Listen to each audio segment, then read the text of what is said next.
नमस्ते, सुप्रभात सभी को जो यहाँ मौजूद है। मुझे अपना परिचय देने में बहुत खुशी है। मैं सुरभि कक्षा 8वीं से हूँ और ये मेरे उसी कक्षा के दोस्त हैं। जैसा कि आप सब जानते हो, आज हम RTE एक्ट का महत्व बताने के लिए यहाँ आए हैं। सबसे पहले मैं अपने समूह के सदस्यों का परिचय करना चाहती हूँ। अब मैं उनका परिचय कराती हूँ। यह सोनिका है जो इसी कक्षा से है। वह आपको RTE अधिनियम के भाग 1 और भाग 2 के बारे में सब कुछ समझाने वाली है। यह लिखित है जो RTE अधिनियम के भाग 3 और भाग 4 के बारे में आपको बताने और समझाने वाले हैं। यह श्रेयस है, वह आपको RTE अधिनियम के भाग 5 और भाग 4 के बारे में सब कुछ समझाएगी। और ये हर्षिनी है जो RTE अधिनियम के भाग 7 और भाग 8 के बारे में आपको बताने और समझाने वाली है। यह पल्लवी है और ये आपको RTE अधिनियम के भाग 9 और भाग 10 के बारे में सब कुछ बताएगी। यह हंसिनी है जो RTE अधिनियम के भाग 13 और भाग 14 के बारे में आपको सब कुछ समझाने वाली है। अब मैं RTE अधिनियम के भाग 1 और भाग 2 के विषय के बारे में जानकारी देने के लिए सोनिका को आह्वानित कर रही हूँ। नमस्ते, सुप्रभात सभी को। मेरा नाम सोनिका है। मैं 8वीं कक्षा में पढ़ाई रहा हूँ। भारत में शिक्षा को एक मौलिक अधिकार के रूप में स्थापित करने का विचार कई दशकों के संघर्ष, संविधान संशोधन और सामाजिक आंदोलनों का परिणाम है। शिक्षा किसी भी समाज के प्रगति और आधार होता है, क्योंकि यह व्यक्ति को ज्ञान, कौशल, आत्मविश्वास और अवसर प्रदान करते हैं। इसी महत्व को देखते हुए भारत सरकार ने 2009 में निःशुल्क और अनिवार्य शिक्षा अधिकार अधिनियम है, right to education act RTE पारित किया है, जो 1 अप्रैल 2010 से पूरे देश में लागू हुआ। RTE अधिनियम यह सुनिश्चित करता है कि 4 से 14 वर्ष की आयु का कोई भी बच्चा शिक्षा से वंचित न रहे। यह कानून न केवल बच्चों को स्कूल न प्रवेश दिलाने की गारंटी देता, बल्कि गुणवत्तापूर्ण और समान शिक्षा की भी सुरक्षा प्रदान करता है। RTE अधिनियम की आवश्यकता क्यों पड़ी? भारत जैसे विशाल देश से असमानता, गरीब सामाजिक भेदभाव और ग्रामीण कस्बाई क्षेत्रों में शिक्षा की कमी बड़ी समस्या रही है। लाखों बच्चे स्कूल नहीं जा पाते थे क्योंकि उनकी परिवार फीस नहीं भर सकते थे। यहाँ आसपास अच्छे स्कूल नहीं थे। RTE अधिनियम की आवश्यकता निम्न कारणों से महसूस की गई। सर्वजन के लिए समान शिक्षा सुनिश्चित करना, गरीब और वंचित बच्चे को शिक्षा तक पहुंचा दिलाना, बाल श्रम और निरक्षरता को कम करना, सरकारी और निजी स्कूल में गुणवत्ता सुधारना और बच्चों को अपने क्षमता और अनुसार विकसित होने का अवसर देना। RTE अधिनियम का ऐतिहासिक विकास। भारत में शिक्षा को अधिकार बनाने का विचार स्वतंत्रता के तुरंत बाद संविधान निर्माण के दौरान ही शुरू हो गया था। संविधान में शिक्षा को प्रारंभ में राज्य के नीति निर्देशक तत्वों में रखा गया था, जिसका अर्थ था कि सरकार को इस देश में प्रयास करना चाहिए, पर यह बाध्यकारी नहीं था। विस्तार 1968 और 1986 की राष्ट्रीय शिक्षा नीतियों ने सार्वभौमिक प्राथमिक शिक्षा पर जोर दिया। 86वें संविधान संशोधन 2002 ने शिक्षा को मूल अधिकार घोषित की। अंत 2009 में RTE अधिनियम पारित हुए, जिससे अधिकार को व्यवहारिक रूप दिया। RTE की प्रमुख विशेषताएं। Major features of RTE act. RTE शिक्षा का केवल अधिकार की बात नहीं करता, बल्कि यह बताता है कि यह अधिकार कैसे और किस गुणवत्ता में मिलेगा। मुख्य विशेषताएं। 6 to 14 वर्ष 4 से 14 वर्ष के सभी बच्चों को निःशुल्क शिक्षा, निजी स्कूलों में 25% सीटों आर्थिक कमजोर वर्ग के लिए। पढ़ाई के दौरान बच्चे को किसी भी कक्षा में फाइल नहीं किया जाएगा। No detention policy. बच्चे के अनुकूल पाठ्यक्रम और वातावरण है। स्कूल में आवश्यक बुनियादी सुविधाएं, शौचालय, पेयजल, खेल का मैदान, पुस्तकालय।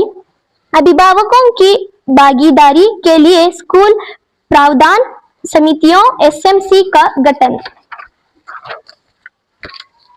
शिक्षकों की भूमिका और योग्यता। आरटीई अधिनियम शिक्षकों को केवल पढ़ाने की जिम्मेदार तक सीमित नहीं रखता, बल्कि उनसे उच्च स्तर की पेशेवर क्षमता की अपेक्षा करता है। योग्यता और अपेक्षाएं। शिक्षक उचित प्रशिक्षण और डिग्री रखते हो।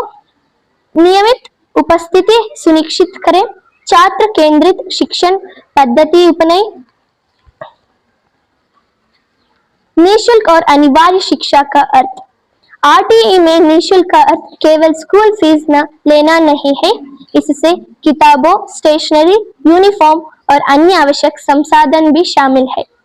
अनिवार्य का अर्थ कि सरकार की जिम्मेदार है और बच्चों को स्कूल पहुंचाना, उसके लिए एक अच्छा स्कूल उपलब्ध कराना, स्कूल में रहकर पढ़ाई पूरी करवाना।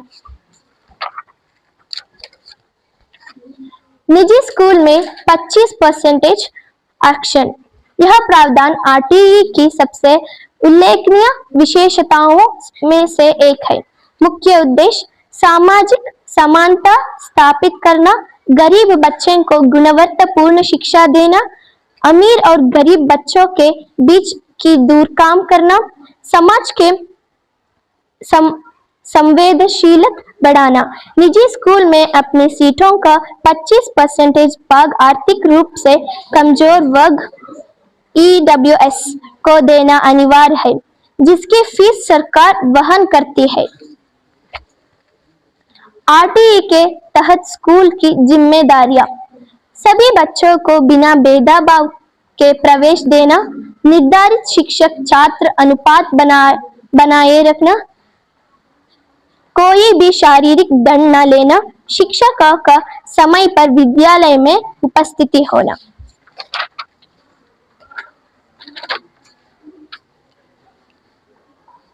स्कूल प्रावधान समिति एसएमसी। आरटीई में अभिभावकों की भूमिका महत्वपूर्ण मानी गई। एसएमसी का मुख्य भूमिका स्कूल की प्रगति की निगरानी, वार्षिक योजनाएं तैयार करना, विद्यालय के खर्च का हिसाब रखना। इन समितियों में 75% सदस्य अभिभावकों होते हैं, जिससे पारदर्शिता बढ़ती है। आरटीई में पाठ्यक्रम भी विशेषताएं। आरटीई के अनुसार पाठ्यक्रम ऐसी होने चाहिए जो रटने वाले शिक्षक के मृत्यु हो, बच्चों को रचनात्मक सोच बढ़ाए, जीवन कौशल सिखाए, स्थानीय संस्कृति और जरूरतों के अनुसार हो। यह पाठ्यक्रम बच्चे में आत्मविश्वास और समस्या समाधान क्षमता बढ़ने पर आधारित है। संविधान में शिक्षा का विकास। भारतीय संविधान में शिक्षा को प्रारंभिक वर्षों में राज्य नीति के निर्देशनात्मक तत्वों में शामिल किया गया था। यह एक न्यायिक अधिकार नहीं था, इसलिए इसे लागू करने की बाध्यता कमी थी। धीरे धीरे समय के साथ शिक्षा की आवश्यकता को गंभीरता से पहचाना गया और 86वें संविधान संशोधन के माध्यम से अनुच्छेद 21 आर्टिकल जोड़ गया। इस संशोधन ने शिक्षा को सीधे मौलिक अधिकार बना दिया। इस परिवर्तन ने भारत में शिक्षा पर सरकारी जिम्मेदारी को मजबूत किया और आरटीई अधिनियम 2009 से लिए कानून आधार तैयार किया। आरटीई का ऐतिहासिक महत्व। शिक्षा का अधिकार अधिनियम भारत के सामाजिक इतिहास में एक अत्यंत महत्वपूर्ण मोड़ है। भारत में सदियों से शिक्षा केवल कुछ वर्ग तक सीमित रही, जिससे सामाजिक असमानता बढ़ती गई। आरटीई ने इन असमानताओं को दूर करने के उद्देश्य से शिक्षा को सभी के लिए खोल दिया। यह अधिनियम न केवल बच्चों को स्कूल जाने का अधिकार देता है, बल्कि ऐसी शिक्षा देने पर जोर देता है जो उनकी गरीब आत्मविश्वास और भविष्य को मजबूत करे। इस कानून से शिक्षा को एक सेवा नहीं बल्कि एक अधिकार के रूप में मान्यता मिली। आरटीई का मुख्य उद्देश्य। आरटीई कानून का उद्देश्य केवल बच्चों को स्कूल भेजना ही नहीं है, बल्कि सुनिश्चित करना है कि वे गुणवत्तापूर्ण शिक्षा प्राप्त करें। इसके मुख्य उद्देश्य है सभी बच्चों को मुफ्त व अनिवार्य शिक्षा देना, शिक्षा के दौरान किसी भी प्रकार के भेदभाव को समाप्त करना, स्कूल में सुरक्षित, समावेशी और अनुशासित वातावरण बनाना, सामाजिक रूप से कमजोर वर्ग के बच्चों को विशेष सहायता प्रदान करना।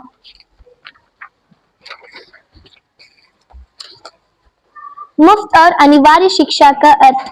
मुफ्त शिक्षा का अर्थ कि बच्चों के स्कूल जाने पर किसी भी प्रकार का वित्तीय भार परिवार पर न आए। इसमें ट्यूशन फीस, यूनिफॉर्म, किताबों, स्कूल बैग, जूते आदि का खर्च शामिल है। अनिवार्य शिक्षा का अर्थ है कि सरकार और बच्चों को स्कूल तक पहुंचाने और उसकी पढ़ाई पूरे करवाने की जिम्मेदार है। आरटीई के अनुसार विद्यालय की परिभाषा। आरटीई अधिनियम 4 प्रकार के स्कूल को मान्यता देता है। सरकारी स्कूल, सरकारी सहायता प्राप्त स्कूल, निजी स्कूल, विशेष शिक्षा केंद्र। इन सभी संस्थानों को अधिनियम के मानकों का पालन करना अनिवार्य है। किसी भी स्कूल को ऐसे नियम बनाने की अनुमति नहीं है जो बच्चों को अनुचित तारीख के प्रवेश से वंचित करे। आरटीई में प्रवेश नीतियां। आरटीई के अनुसार किसी भी स्कूल को निम्नलिखित आधारों पर प्रवेश देना से मना करने की अनुमति नहीं है: जाति, धर्म, लिंग, भाषा, सामाजिक, आर्थिक। इसमें अलावा स्कूल को प्रवेश परीक्षा और बच्चों को बराबरी का अवसर मिलना चाहिए। समावेशी शिक्षा का विस्तृत महत्व। समावेशी शिक्षा का प्रणाली है जिसमें हर प्रकार के बच्चों को एक साथ समान अवसरों के साथ पढ़ाया जाता है, चाहे वे शारीरिक रूप से सक्षम हो या विशेष जरूरतें वाले हैं। बाल श्रम और आरटीई की संयुक्त भूमिका। भारत में बाल श्रम एक बड़ी समस्या रही है, जिसमें कई बच्चों की शिक्षा के बाधित किया। आरटीई अधिनियम बाल श्रम रोकथाम के लिए भी अप्रत्यक्ष भूमिका निभाता है, क्योंकि बाल श्रम और आरटीई की भूमिका। भारत में बाल श्रम एक बड़ी समस्या रही है, जिसमें कई बच्चों की शिक्षा को बाधित किया। आरटीई अधिनियम बाल श्रम रोकथाम के लिए भी अप्रत्यक्ष भूमिका निभाता है, क्योंकि 6 से 14 वर्ष तक के बच्चों को अनिवार्य रूप से स्कूल भेजना कानून रूप से लागू हो गया है। इससे बाल श्रम के मामलों में कमी आई और बच्चों को शिक्षा के मुख्यधारा के लौटन का अवसर मिली। निजी स्कूल में जवाबदेही। आरटीई अधिनियम का 25% आरक्षण प्रावधान निजी स्कूल को भी जवाबदेह बनता है। उन्हें समाज का आर्थिक रूप से कमजोर वर्ग के बच्चों को निःशुल्क शिक्षा देना अनिवार्य है। इससे निजी शिक्षा का लाभ इन